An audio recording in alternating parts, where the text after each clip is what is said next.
ঢাকায় ভারতীয় হাইকমিশন বাংলাদেশের সংখ্যালঘুদের পরিস্থিতি নিবিড়ভাবে পর্যবেক্ষণ করছে বলে লোকসভায় জানিয়েছেন দেশটির পররাষ্ট্রমন্ত্রী ডক্টর এস জয়শঙ্কর।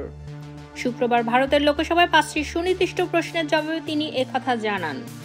জয়শঙ্কর বলেন, সংখ্যালঘু সহ বাংলাদেশের সব নাগরিকের জীবন ও স্বাধীনতা রক্ষার প্রাথমিক দায়িত্ব বাংলাদেশ সরকারের।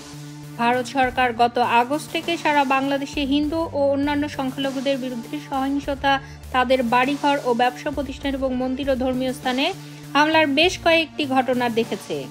ভারত সরকার এসব ঘটনা গুরুত্বের সঙ্গে নিয়েছে এবং বাংলাদেশ সরকারকে উদ্বেগের কথা জানিয়েছে বলেন তিনি।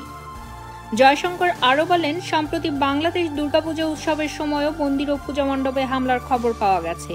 ঢাকার তাঁতীবাজারে পূজা মণ্ডপে হামলা এবং সাতক্ষীরার যশোরেশ্বরী কালী মন্দিরে চুরির ঘটনায় ভারত সরকার গভীর উদ্বেগ প্রকাশ করেছে।